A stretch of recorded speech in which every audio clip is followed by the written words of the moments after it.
Today we've got a major update to the Disney Wish, Disney's latest and very likely greatest ship coming to the Disney Cruise Line. And this is news that I think many of us did not expect. In case you missed it, the Disney Wish has been delayed. Let's go over the entire statement from Disney. In Disney's email to guests, they talk about how the Disney Wish is about to be revealed. We're all really looking forward to it. It's going to be an amazing adventure, but they wanted to share that unfortunately they had to delay the cruise ship by just about a month, a little bit more than a month, because there were delays with the builder, Meyer Wharf, who are putting it together. Meyer Wharf had actually more delays than just the Disney Wish. So if you're thinking to yourselves, oh my gosh, why is it only us? It's not. There are others who are experiencing delays as well. It is not just the Disney Wish, but let's keep going. Disney officially delayed the maiden voyage until July 14th, 2022, which for many, and that's technically 12 sailings, had to be pushed. The dates affected were June 14th for the DVC cruise, June 17th, June 20th, June 27th, July 1st, July 4th, July 8th, July 11th, July 15th, and 18th. All of these 12 cruises will no longer be happening, and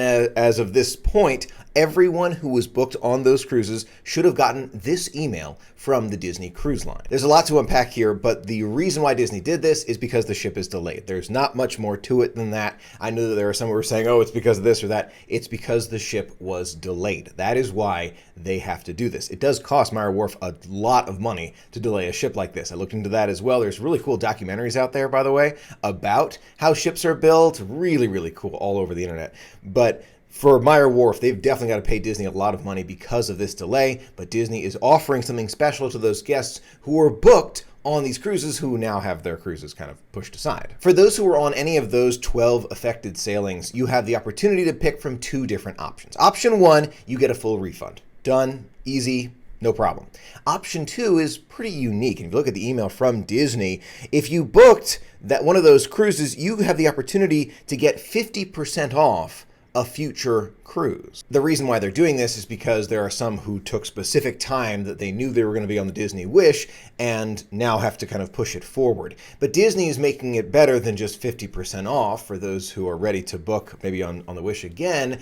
You also have the opportunity to hold that money until December of 2023, so you can just hang on to it and use it at a future point. In addition, Disney is not allowing any booking of the Disney Wish until February 8th, 2022. I want to be very clear, this means that people who were not already booked on the Disney Wish cannot book right now. If you look on their website, they have no availability to book the Disney Wish until after February 8th. Although it was a bit unexpected, Disney's way of kind of fixing the situation does seem pretty fair, at least in my eyes. 50% off a future cruise, and you have the opportunity to book another one of the inaugural cruises on the Wish if you can move the time around.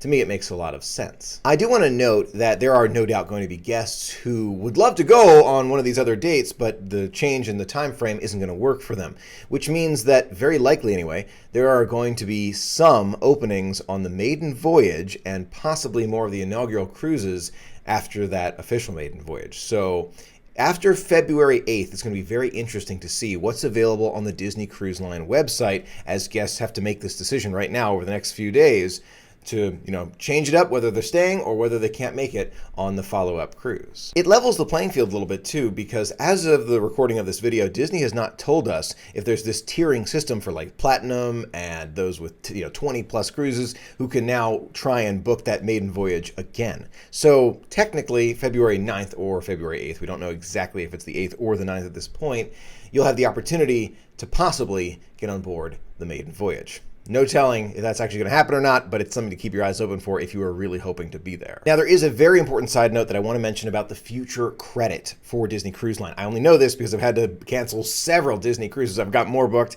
this year that I cannot wait to experience with you, but I've had to cancel several in the past, so I've experienced what it's like to get some of that money back and kind of have that future cruise credit, which Disney does mention in their email. What you need to know is that if you book with Disney, given their current policy using future cruise credit, I'm just going to throw out a random number, let's say $4,000 of future cruise credit, random number.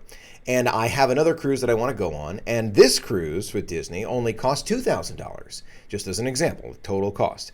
It means, at least as their current policy stands, you have to use the other $2,000 either on another cruise that you book prior to stepping on board the very first Disney cruise you go on, or you'll have $2,000 of onboard credit to use. The reason why this is so important is because for some, using $2,000 of onboard credit is just not feasible, and then it just doesn't really get used, which doesn't really make sense. So if you are thinking about using the future credit, really, really important that you remember that this credit has to be used before your first cruise with Disney. Let's take that example again.